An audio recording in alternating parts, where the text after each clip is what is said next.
Hello दोस्तों, तो सुबह के 8 बजे हैं और हम लेकर हाजिर हैं अपनी अगली वीडियो, जिसमें हम कवर करेंगे साइंस के कुछ इम्पोर्टेंट क्वेश्चन जो प्रीवियस ईयर में आरआरबी एग्ज़ामों में पूछे गए हैं।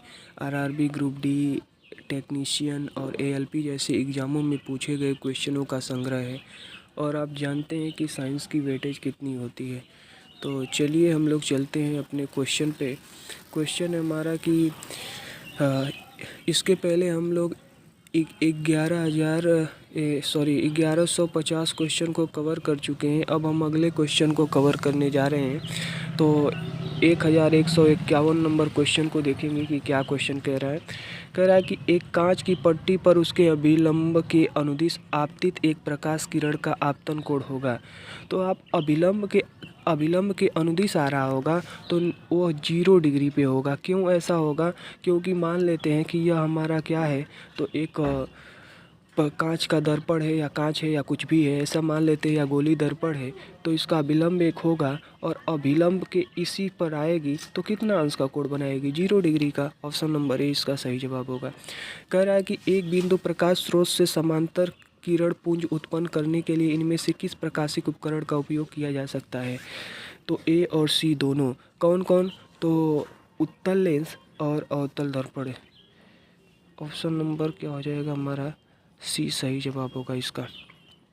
अगले क्वेश्चन पे चलते हैं कि वस्तु को अवतल दर्पण के सामने कहाँ रखने पर छोटा प्रतिबिंब निर्मित होता है? तो कहाँ रखेंगे तो छोटा निर्मित होगा? अवतल दर्पण पूछ रहा है, 10वीं में आप पढ़े होंगे। बताइए कहाँ पे रखने पे प्रतिबिंब छोटा निर्मित होता है? तो वक्रता केंद्र पे तो वस्तु के समान ही होता है। फिर फोकस दूरी और वक्रता केंद्र के मध्य रखते हैं तो, और फोकस पे रखते हैं तो अनंत पे प्रतिबिंब बनता है, तो छोटा तो बनेगा नहीं। तो या तो ऑप्शन सी होगा या तो ऑप्शन ए होगा। तो ऑप्शन ए दिया है कि ध्रुव और फोकस के मध्य, तो ए भी नहीं होगा। होगा कौन सा? सी ऑप्शन, क्योंकि फोकस और वक्रता केंद्र के मध्य क्या होगा? छोटा बनेगा। ओ वाला तो बड़ा बनता है और आभासी बनता है। Option number a, option number c सही होगा। कह रहा है कि ऑप्शन नंबर बी, वक्रता केंद्र से परे रखने पर। देखिए वक्रता केंद्र से परे रखने पर मतलब अनंत पे रखने पे बनता है। इसको सही कर लीजिएगा। ऑप्शन नंबर 20 का सही जवाब होगा। वक्रता केंद्र से परे दिया है, वक्रता केंद्र पर नहीं दिया है, यही मैं गलती पढ़ दिया हूँ। चलेंगे अगले क्वेश्चन पे। अगला क्वेश्चन कह रहा है कि अवतल दर्पण की वक्रता त्रिज्या 30 सेंटीमीटर है। कार्टेजियन साइंस कन्वेंस के अनुसार इसकी फोकल लेंथ किस तरह व्यक्त किया जा सकता है? तो यह हो जाएगा -15 सेंटीमीटर। ऑप्शन नंबर ए इसका सही जवाब होगा। अगले क्वेश्चन पे चलते हैं कि वास्तविक प्रतिबिंब पाने के लिए एक वस्तु 20 सेंटीमीटर फोकस दूरी वाले अवतल दर्पण से 30 सेमी की दूरी पर रखी हुई है। दर्पण से प्रतिबिंब की दूरी कितनी होगी?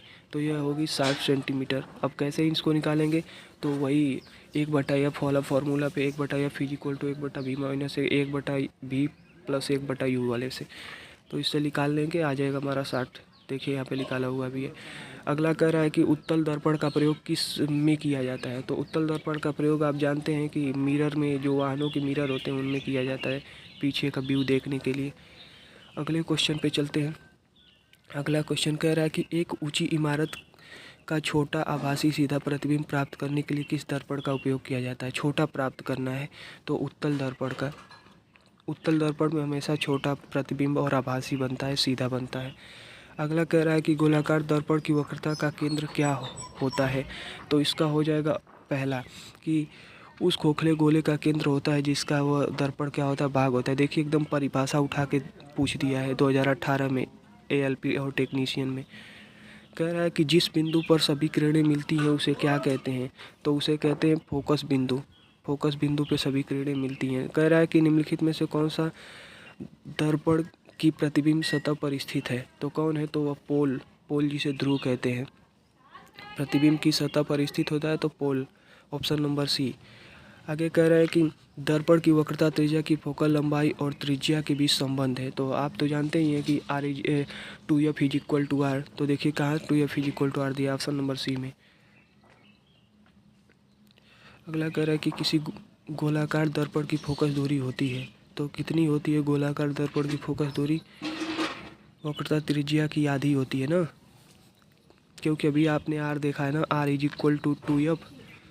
तो जो फोकस दूरी होती है वह वक्रता त्रिज्या की आधी नहीं, वक्रता त्रिज्या की दोगुनी होगी। सॉरी, वक्रता त्रिज्या की, क्योंकि are is equal to 2f होती है ना, तो फोकस ही पूछ रहा है तो r/2 होगी, त्रिज्या की आधी। सही तो था ये, और सॉरी मैं ही मिस्टेक कर रहा हूँ, सही था वो, क्योंकि फोकस दूरी पूछ रहा है तो r में भाग दे दिया जाएगा, तो वक्रता त्रिज्या की आधी, ऑप्शन नंबर सी।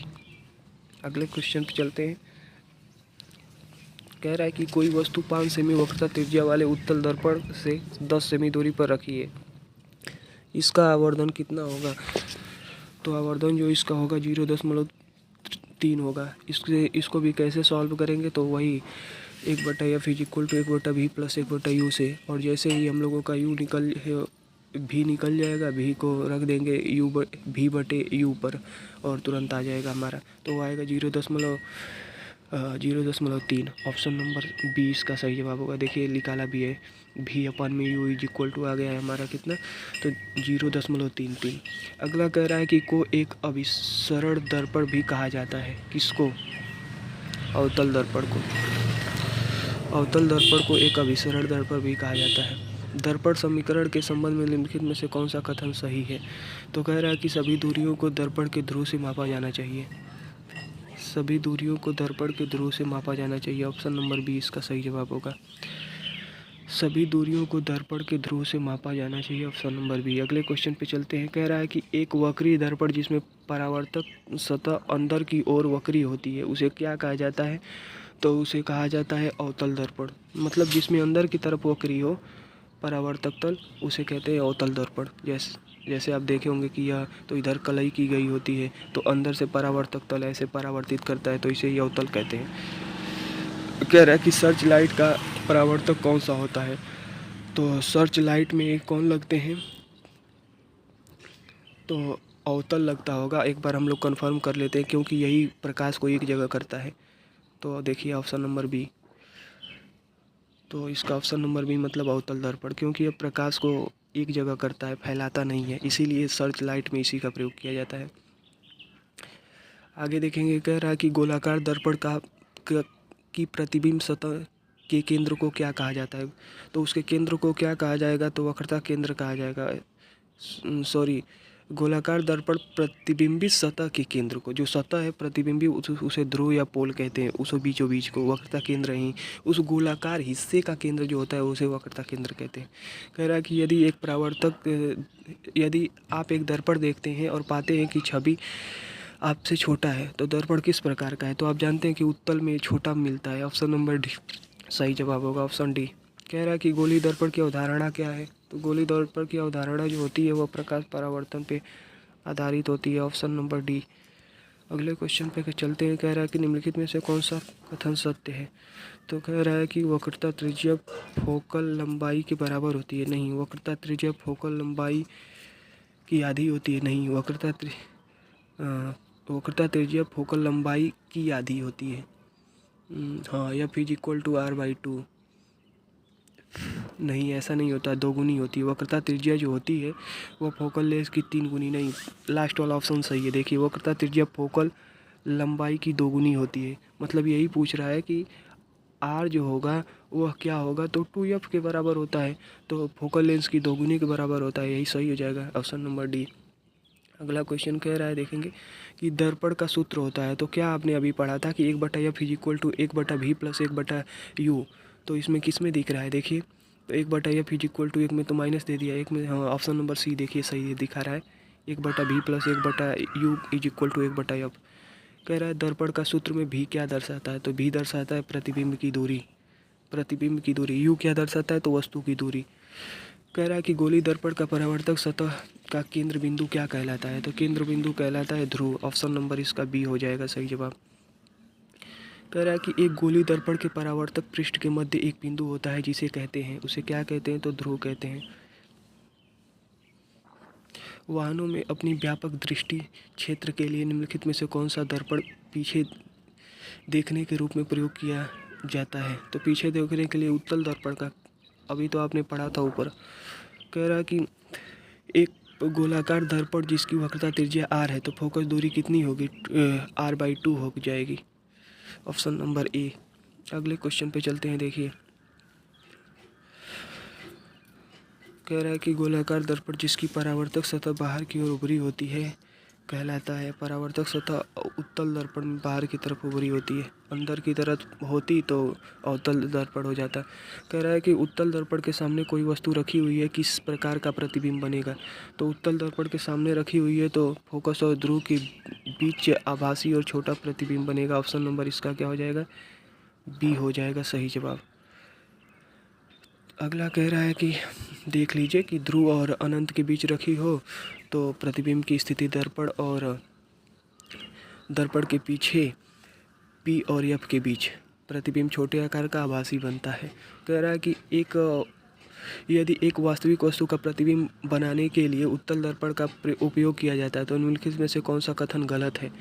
तो गलत कथन क्या है इसको हम लोग एक बार कंफर्म कर लेते हैं। ऑप्शन नंबर ए कि प्रतिबिंब वास्तविक है। उत्तल दर्पण में तो वास्तविक बनता नहीं है, आभासी बनता है पहली चीज़, तो यही पॉइंट गलत हो जाएगा। प्रतिबिंब छोटा बनता है बिल्कुल, प्रतिबिंब सीधा बनता है, यह भी पॉइंट सही है। एफ और प्रतिबिंब एफ पी और एफ के बीच निर्मित होता है, यह भी सही है। ऑप्शन नंबर ए क्या है, गलत है। प्रतिबिंब वास्तविक नहीं आभासी बनता है। अगला क्वेश्चन देखेंगे, निम्नलिखित में से किसमें उत्तल दर्पण का उपयोग किया जाता है। तो उत्तल दर्पण का रियर व्यू मिरर में, मतलब कि जो गाड़ी चलाते हैं तो पीछे देखने वाले मिरर में। कह रहा है कि वाहनों में रियर व्यू विंग मिरर के रूप में किस दर्पण का उपयोग किया जाता है। फिर वही पूछ रहा है वो, तो बताइए उत्तल दर्पण का। Option number D. फिर कह रहा है कि निम्नलिखित में से किसमें उत्तल दर्पण का उपयोग किया जाता है। तो रियर व्यू मिरर में। ऑप्शन नंबर सी इसका सही जवाब होगा। कह रहा है कि किस गोली दर्पण की परावर्तक सतह का केंद्र वह बिंदु है जिसे कहा जाता है। तो उसे क्या कहते हैं, ध्रुव कहते हैं, मतलब बीचों बीच वाला बिंदु पूछ रहा है। फिर कह रहा है अगला क्वेश्चन देखेंगे। अगला क्वेश्चन कह रहा है कि एक विमान दर्पण के लिए छवि है तो कैसी छवि होती है, आभासी बनता है और सीधा बनता है। और तो ऑप्शन नंबर ए ऊर्ध्वाधर पार्श्वतः उल्टा बनेगा, लेकिन उस तरह सीधा कहेंगे। यदि पार्श्वतः नहीं दिया होता तो उसे हम सीधा कहते हैं, आभासी और सीधा। लेकिन पार्श्वतः उल्टा कहेगा, मतलब कि यही ऑप्शन क्या हो जाएगा, सही हो जाएगा। तो ऑप्शन नंबर ए आभासी और पार्श्वतः उल्टा, या उस तरह दूसरी भाषा में सीधा कह सकते हैं। कह रहा है कि यदि दर्पण की फोकस लंबाई 15 सेंटीमीटर है तो यह दर्पण है उत्तल दर्पण। अगला क्वेश्चन है कि किसी वस्तु को मुख्य फोकस पर रखने पर अभिसारी दर्पण द्वारा निर्मित प्रतिबिंब का आकार होगा। अभिसारी मतलब जो फैला दे, अभिसारी और अपसारी। तो अभिसारी मतलब कि अवतल दर्पण की बात कर रहा है। तो क्या कह रहा है कि फोकस दूरी पर रखेंगे तो क्या होगा, तो अत्यधिक परावर्तित होगा, मतलब बड़ा बनेगा। फोकस पे रखेंगे तो अनंत पे बनेगा, तो इसीलिए तो अत्यधिक आवर्धित लिखा है, मतलब बहुत बड़ा। कह रहा है कि एक वस्तु को एक अवतल दर्पण के सामने उसके फोकस बिंदु और वक्रता केंद्र के बीच स्थित एक बिंदु पर रखा गया है। निर्मित होने वाली छवि होगी तो वास्तविक और उल्टी होगी। ऑप्शन नंबर सी सही जवाब होगा। कह रहा है कि एक वस्तु को उत्तल दर्पण के सामने अनंत और दर्पण के ध्रुव के बीच एक बिंदु पर रखा जाता है। निर्मित होने वाली जो छवि होगी वह होगी आभासी और छोटी। ऑप्शन नंबर सी इसका सही जवाब होगा। कह रहा है कि यदि अवतल दर्पण में फोकस और ध्रुव के बीच कोई वस्तु रखी गई है तो निर्मित प्रतिबिंब का प्रकार होगा। तो अवतल दर्पण में है, कहाँ पे रखी गई है, ध्रुव और फोकस के बीच, तो आभासी बनेगा। इसलिए बनेगा क्योंकि दर्पण के पीछे बनता है, तो इसलिए ऑप्शन नंबर बी हो जाएगा। देखिए सही जवाब है। कह रहा है कि उत्तल दर्पण की फोकस लंबाई होती है। तो उत्तल दर्पण की फोकस लंबाई क्या होती है, तो हमेशा धनात्मक होती है। ऑप्शन नंबर सी, क्योंकि यदि मान लेते हैं कि यह उत्तल दर्पण है तो हमेशा फोकस दूरी जो होगी वो इधर की तरफ होगी, इस साइड, इधर की तरफ नहीं होगी, तो इसलिए क्या होगा, धनात्मक होगा। अगला कह रहा है कि जब किसी वस्तु को एक अवतल दर्पण के सामने अनंत पर रखा जाता है तो उसका प्रतिबिंब निर्मित होता है फोकस पर। ऑप्शन नंबर ए इसका सही जवाब होगा। अगले क्वेश्चन पे चलेंगे कि जब एक वस्तु को अवतल दर्पण के वक्रता केंद्र से बाहर रखा जाता है तो छवि निर्मित होती है। कहाँ पे निर्मित होती है, एफ और सी के बीच निर्मित होती है। Option number D. अगले क्वेश्चन को देखेंगे, दंत चिकित्सक अवतल दर्पण का उपयोग करते हैं क्योंकि इस पर निर्मित प्रतिबिंब होता है आभासी और बड़ा होता है, इसीलिए अवतल दर्पण का वो लोग प्रयोग करते हैं। अगले क्वेश्चन पे चलेंगे। अगला क्वेश्चन कह रहा है कि दंत चिकित्सक द्वारा मरीजों के दांतों को बड़े प्रतिबिंब देखने के लिए किस दर्पण का उपयोग किया जाता है। तो वही पूछ रहा है क्वेश्चन घुमा के अवतल दर्पण का। कह रहा है निम्नलिखित में से कौन सा वस्तु से बड़ा आभासी प्रतिबिंब निर्मित कर सकता है। तो अवतल दर्पण निर्मित कर सकता है, ऑप्शन नंबर ए। कह रहा है कि वाहनों की हेडलाइट में प्रयुक्त दर्पण कौन सा होता है। तो वह होता है अवतल दर्पण, ऑप्शन नंबर डी इसका सही जवाब होगा। कह रहा है कि एक गोलाकार दर्पण जिसकी परावर्तक सतह अंदर की ओर मुड़ी हुई होती है कहलाता है, वह कहलाता है अंदर की तरफ मुड़ी है तो अवतल दर्पण कहलाएगा। आपको सोचना ही नहीं है इसमें। कह रहा है कि एक अवतल दर्पण के वक्रता केंद्र पर एक वस्तु रखी है, इसका प्रतिबिंब कहाँ बनेगा। तो बनेगा वक्रता केंद्र पर बनेगा। अनंत पे रखी जाएगी तो वक्रता केंद्र पर बनेगा। कह रहा है कि वक्रता केंद्र पर रखी वस्तु का प्रतिबिंब कहाँ पे बनेगा, वक्रता केंद्र पर। अनंत पे नहीं है, वक्रता केंद्र पे है तो उसी पे बनता है। अनंत पे होता तो फोकस पे बनता। कह रहा है निम्नलिखित में से किसमें अवतल दर्पण का प्रयोग नहीं होता है। तो अवतल दर्पण का प्रयोग नहीं होता है गाड़ी की हेडलाइट में, ऑप्शन नंबर इसका क्या हो जाएगा, सॉरी पश्चदर्शी दर्पण में, मतलब रिव्यू मिरर वाले में, मतलब पीछे की तरफ देखने में नहीं होता है। इसमें उत्तल दर्पण का प्रयोग होता है पश्चदर्शी दर्पण में। ठीक है, तो आज के लिए इतना ही। हम लोगों का 50 क्वेश्चन फिर कवर हो गया। फिर अगले दिन मिलते हैं। आप लाइक सब्सक्राइब करना न भूलें यदि आप पहली बार आ रहे हैं, तो बाकी सभी वीडियो को देखना न भूलें। आज के लिए धन्यवाद।